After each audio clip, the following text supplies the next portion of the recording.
What is going on? We are coming back with another mock draft, this time out of the number 6 spot. So if you're drafting over this weekend, Labor Day weekend, this week from the 6th spot, this video is for you. Along the way, we're going to be talking strategy, sleepers, targets, fades, all that good stuff.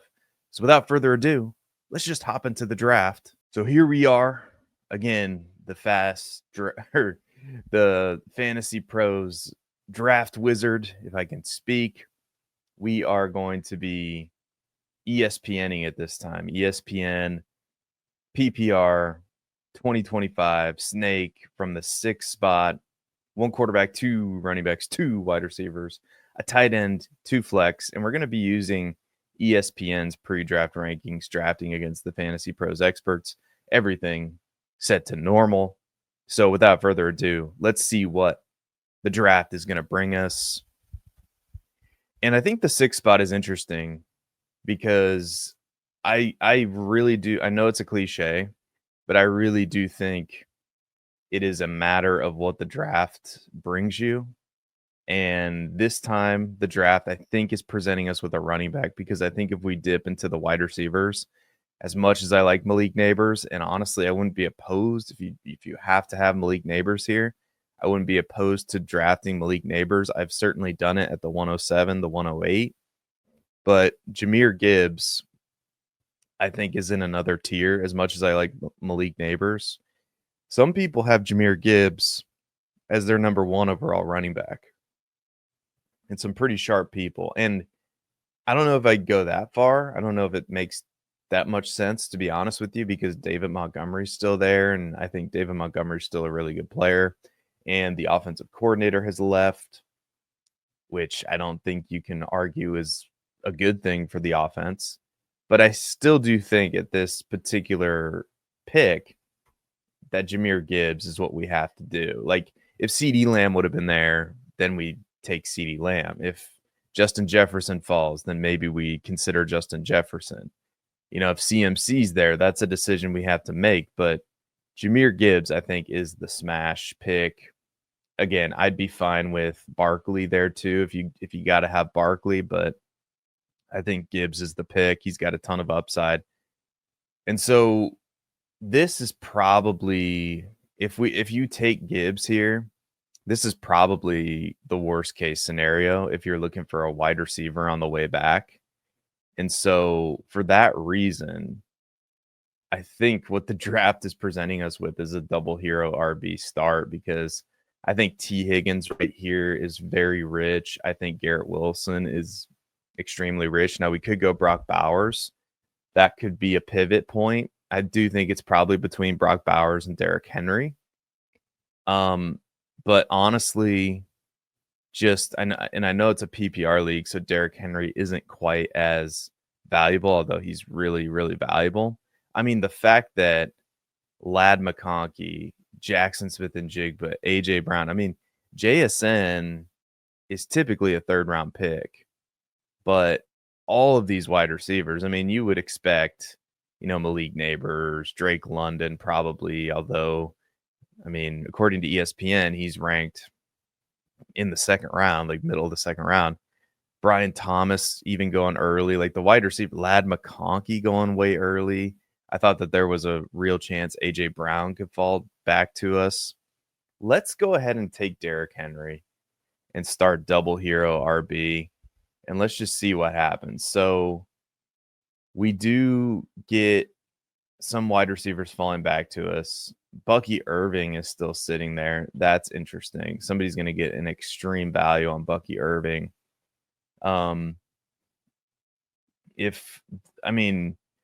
Really, there's 2 players that are sticking out to me here. T. Higgins, Bucky Irving. I mean, and we probably need to start going wide receiver. There are 2 flexes in this league, so that makes it a little bit more interesting. I mean, gosh, I think that there are some wide receiver values. I mean, we're gonna have to hustle at wide receiver if we take Bucky Irving. I honestly think that is the direction I'm leaning right now, because I do really like the wide receivers in rounds 4, 5, 6, 7. I mean, we're probably just gonna hammer them. Um, yeah, I mean, it's between T. Higgins and Bucky Irving. The fact that Irving is here in a PPR league, I just can't pass it up, and then we're just gonna dominate one of those flex positions. And so we have some really good wide receivers coming back to us and a quarterback. Although I think we need to really get busy at wide receiver here.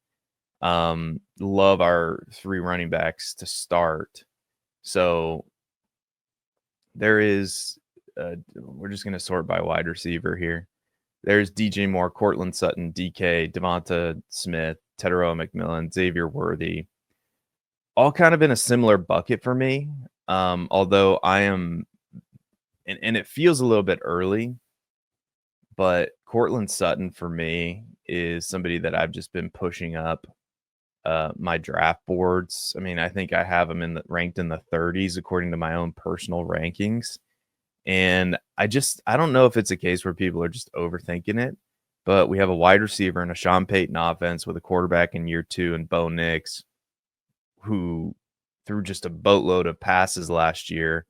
They trade away Devon Bailey. I know he probably wasn't going to be a huge target hog in the offense, but still, they trade away Devon Bailey. So those are target competition. That's a competition for targets that's gone. And now, really in the offense, Marvin Mims, Troy Franklin, Pat Bryant, Evan Ingram, I suppose, and RJ Harvey out of the backfield.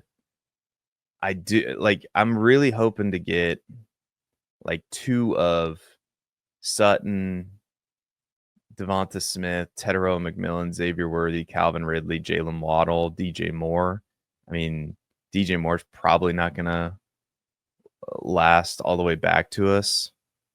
Again, though, but a lot of these guys are in a very similar type tier.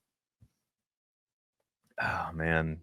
With the Rashee Rice news, I'm tempted to also take Xavier Worthy here. I don't know if Ted gets back to us or Tetaroa. I don't want to upset anybody. Man, but this is, and then George Pickens too. There's just so many good wide receiver options here. Let's go. Oh man, could Sutton make it back to us? Could he? Is it possible? I don't know if it's possible. I mean, he's really high up the list. Let's go DJ Moore. I do like DJ Moore quite a bit. And yeah, all those wide receivers we were looking at, they do go. We do still have some really good options though. So DJ Moore, we take him. DK, I'm just not into DK Metcalf this year, so I'm going to be passing on him. I do think it's between Devonta Smith, George Pickens, Jamison Williams at wide receiver, and then we're hoping for another good option to fall. Let's just check out some other. So James Conner, Tony Pollard. Yeah, I do think that we go wide receiver here, and it's between Devonta Smith and George Pickens. For me personally, I wouldn't mind Jamison Williams. And I do think that the safe option is Devonta Smith. I think if you're going to fade, if you're going to fade Saquon this year, which, I'm probably, as frustrating as it is, I'm probably middle of the pack on Saquon. I'm fine if you want to take him where he's going, because I do think he has a lot of upside. And then on the other hand, the devil on the other side of the shoulder is saying, but the workload, right? So if you're going to fade Saquon, you would naturally have to go to the fact that the Eagles need to pass more. If they can't, if Saquon's going to miss some time, which again, hypothetical, then they're going to have to throw the ball more than they did last year. Now that's not saying much, considering they ranked last amongst all teams in throwing the football. New offensive coordinator. We'll see. I mean, the passing volume is definitely going to be with Dallas, Detroit, and Devonta Smith is the number 2 there. in Philadelphia, that maybe should have us going with George Pickens. But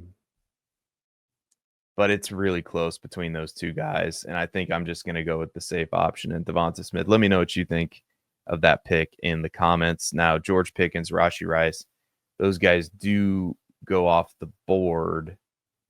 So, again, I think that there is a wide receiver here, and I've cooled on him a little bit, but either Ricky Pearsall or Emeka Egbuka here makes a lot of sense. Roma Dunze probably is not going to fall back to us in round 7. I also like him quite a bit as a breakout, although we do have DJ Moore on the roster. So it limits our upside potential just a little bit. Although, this is redraft, not best ball.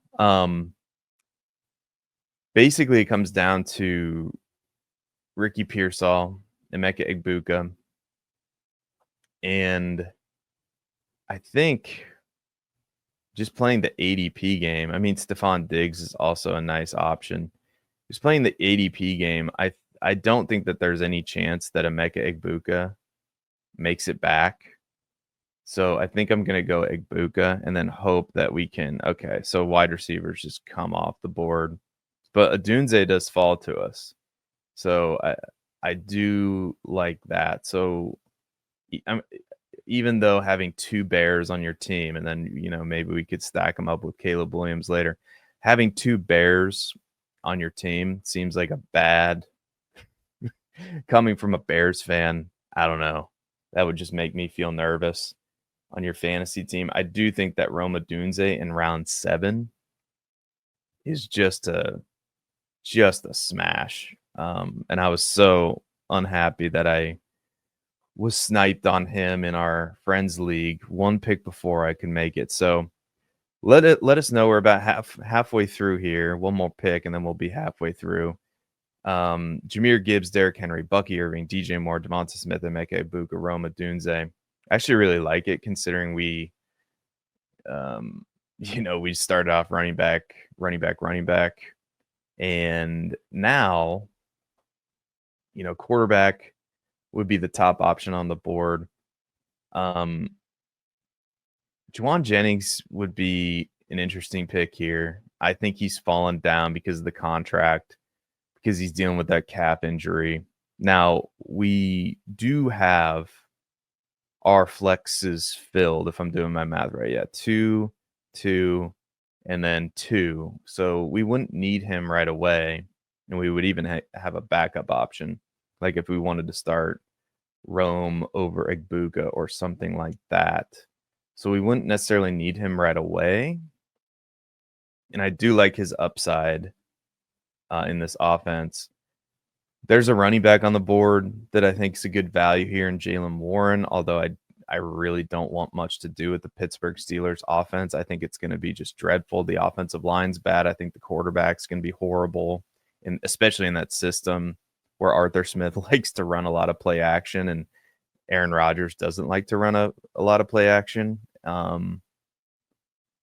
So for that reason, I'm leaning with Juwan Jennings here. Maybe, Ja'Cory Krosky-Merritt. It seems a little bit early for me. Like, if you're asking me where you should take Ja'Cory Krosky-Merritt, probably in round 9 or 10, and we're also strong at running back. So I think we pass on that. So I think it's probably between Jaylen Warren and Juwan Jennings, and I think I'm going to go with the wide receiver here. Josh Downs, also with the announcement that Daniel Jones is going to be the starting quarterback, not just for the short term, but it sounds like for the long term as well, unless, of course, Daniel Jones starts to stink up the joint, then I could see it being a shift back to Anthony Richardson. But let's go Juwan Jennings. I think that there's a lot of upside with that pick. We see a lot of running backs, some wide receivers come off the board. Josh Downs, the very next pick, Jaden Reed, Debo, Michael Pittman. Running backs that come off, Jaylen Moore, Travis Etienne, Javonte Williams, Ja'Cory Krosky-Merritt, J.K. Dobbins, and Zach Charbonnet. So we do miss out on Ja'Cory Krosky-Merritt.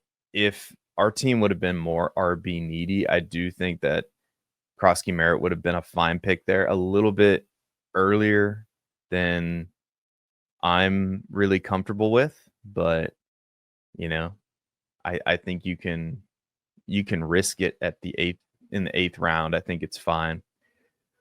So again, we've got some wide receivers that are dinged up a little bit, like Darnell Mooney is dealing with an injury.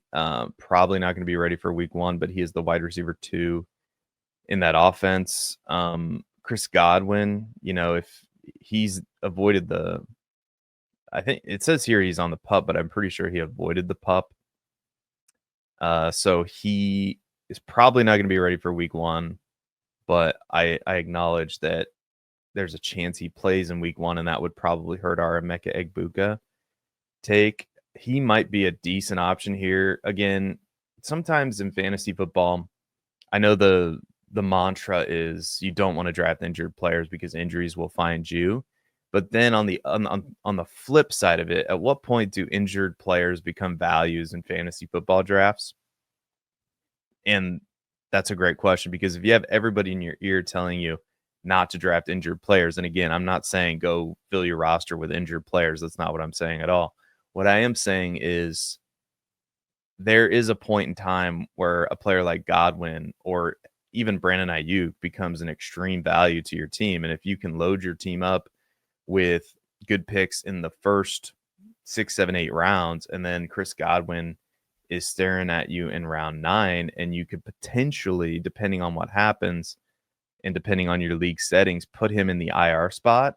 Now, some leagues you have to be on the IR to put him in the IR spot. Some leagues, all you have to be is injured to put him in the IR spot. So for that reason, I mean, even now in the 9th round, I'm still uncomfortable taking Chris Godwin. Like, I'd probably rather take the upside shot on maybe a Tyler Warren at tight end. Although my gut is saying like wide receiver is probably the direction that we should go. I'm not really loving the running backs. We are strong at running back, although we should probably mix in a running back at some point. We do have 5 wide receivers that I feel really, really good about. But I do think that we could add another one, and I think that player, just looking at it here, Jaden Higgins might be nice. If anything happens to Nico, Jaden Higgins would get a huge bump, and he's still, you would think, the number 2 wide receiver there. Let's go. Let's do it. Let's just go with Jaden Higgins. I know it's the simulator is probably not going to like it, as a bunch of running backs come off the board here. Okay. So Mooney would still be there for us, I think. Or did he come off the board? Yeah, Mooney is still there. Cooper Kupp still there. In round 10. Now, I'm not the biggest Cooper Kupp guy really at all. But man, that seemed, I mean, he could be complete dust.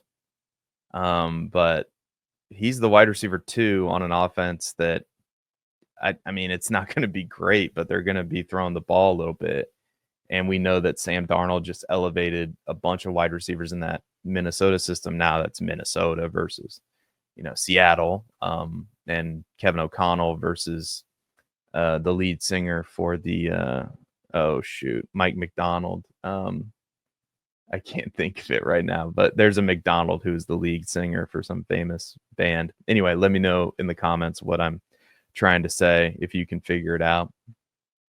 Norm McDonald, comedian, R.I.P. So Mooney here too. I mean, at what point though should we think about getting another running back? Probably pretty soon, because that's about to. I have to scroll up a little bit. Rachaad White wouldn't be a bad pick here. I know. Well, we have Bucky Irving, so we'd be handcuffing our own running back. Although I don't I don't hate that. I do like Bashul Tutin. At what point are these running backs just going to completely dry up?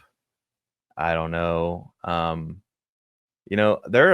think there are more options here. I mean, Cooper Cup would just be. I feel like the value there is just really, really strong. Oh man, I think I'm gonna do it. I think I'm gonna maybe they'll just like stop the mock draft and completely kick me out of the system for taking Cooper Cup. And I'm just hoping that I get a running back. Okay. So Bashul Tutin would have been high up on our list. Mooney is still there. I've taken 7 wide receivers in a row, and I waited until round 4 to take wide receiver. I mean, I know the running backs are going to dry up, and I think I am going to take a running back because I know the running backs are going to dry up. Let's go with the handcuff and Tyler Algier. And gosh, the wide receivers just keep falling. Ollie Gordon would be interesting here. We do have to think about quarterback and tight end. Have we completely missed the boat on tight end? No, we haven't. Colston Loveland is available, and I would be just fine with him or Hunter Henry. Also, quarterbacks are still strong as well with Kyler, Dak Prescott. But we do have to be thinking about that. Mooney, I think, is a smash at this point.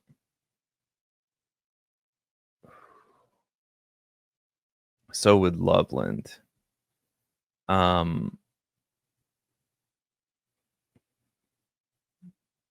We have 4 running backs. I do think that running back is about to just completely dry up. Because I like Corum, Gordon, Woody Marks, Will Shipley. All those options I think are really, really strong. But man, if I leave Darnell Mooney on the board right now, I don't think I can do it. All right, so Prescott, we do miss out on Colston Loveland. That kind of blows. Maybe that should have been the pick in hindsight. Tight end. It looks like this team is just gonna stream tight end. So Dak. I don't think I've drafted Kyler Murray on here, but Kyler Murray in the 13th round feels pretty silly. Although I do like Drake May quite a bit. Drake May is the guy that I think is gonna vault into like the top 5 or 6 quarterbacks, or he has the best shot at doing that amongst all these year 2 guys. So I would take him over Caleb Williams, even though we have a Dunze and DJ Moore that we could stack him up with. But the thing with Kyler Murray, and this I think is borderline bro science, I just don't want Kyler Murray on my fantasy team. It's just not a fun pick, I acknowledge that it's the value pick here, him or Justin Fields. Again, I don't like Justin Fields at all this year. I understand from a fantasy perspective, he's on paper really, really good. That is until you start to dig into his career and you realize, well, he's been hurt a lot, very inconsistent. Like you're kind of banking on him having a big run in a game. And I get it, his value's fallen down. I mean, it got sky high and now it's back down to reality. But just me personally, and I know you can let me know what you think in the comments. Me personally, those are just clicks that I just can't make. I just can't do it. I cannot watch Kyler Murray not score fantasy points for my team, even though you go to his game log and you're like, oh, quarterback 12, not bad. He should be so much better than he is. And so for that reason, I'm taking the upside shot on Drake May. And it looks like running backs have dried up quite a bit. I do feel good about our running backs. We only have 4 as of right now, but there's a lot of upside there. I do think we can be done or almost done at wide receiver. Yeah. I don't like the options there. And we have three, four, five, six, seven, 8 wide receivers. I think we're fine. Hunter Henry is probably, and we get the stack with Drake May, like the tight end that if I wait this long, I'm going to take Hunter Henry. So that's going to be my pick here. And then we go to running back, and there's still some options that I really like. And I get it. Keaton Mitchell hasn't practiced since August 7th, according to this report. It's not great. But if he's available, he has a ton of upside. Miles Sanders also wouldn't be a bad pick. Let's go to wide receiver. Coker. I've been taking Coker in just about every one of these drafts. I think he could be really solid. If we wanted to take another tight end, Kyle Pitts, Chigakonkwo, I think are both fine options, and we can just stream tight end. But I think I'm gonna take the chance on somebody who's still injured, and that's Keaton Mitchell. I think he has a lot of upside. And then with the last pick, man, I think Kyle Pitts, if we're going to be streaming tight end, taking Kyle Pitts with our last pick, not a bad move. So got a B+. All right. That's not bad. Drake May, Jahmyr Gibbs, Derrick Henry, DJ Moore, Devonta Smith, Hunter Henry, Bucky Irving, Emeka Egbuka. Honestly, probably got value trapped into taking Darnell Mooney. Probably should have gone with Colston Loveland, but what did I do? Okay, analyze draft. So I had a B+, and it thinks I'm going to finish 5th. Very close, actually, between 1, 2, 3, 4, and 5. Separated by about 40 points. Does love my bench. I feel like I always get high marks for my bench. So Kyle August really liked my draft. Kyle Richardson. Dave Kluge, no bueno. Dave Kluge does not like my draft here. Steals and reaches. We got a steal with Drake May and Kyle Pitts. Team strengths obviously is going to be the running back and the flex. Quarterback, I think we could have an advantage just from the rushing perspective of Drake May. I saw a projection for Drake May that had him at 400 rushing yards, 400-ish rushing yards from a fairly prominent website. And I'm pretty sure Drake May had like 400 rushing yards last year with no design runs and not playing the full season. So I don't get that. I think he's got a floor of like 500 or 600 rushing yards, but I don't know. Whatever. So I do think his upside at quarterback is really strong. Rome in the flex, like these wide receivers, I think we did really well. So we're going to review this team one last time. Again, let me know what you think in the comments. So we started 3 running backs: Jahmyr Gibbs, Derrick Henry, Bucky Irving, DJ Moore, Devonta Smith, Emeka Egbuka, Roma Dudze, Juwan Jennings, Jaden Higgins, Cooper Kupp, Tyler Algier, Darnell Mooney, Drake May, Hunter Henry, Keaton Mitchell, Kyle Pitts, Senior, not Junior. Thank you so much for watching. Don't forget to click the like button, subscribe to the channel for more mock drafts, for more fantasy football content. We're going to have you covered throughout the regular season with waiver wire, trade targets, all that good stuff. Every bit of information you need to dominate your fantasy league. So stay tapped in. And until next time, be good, everybody. And we will see you later.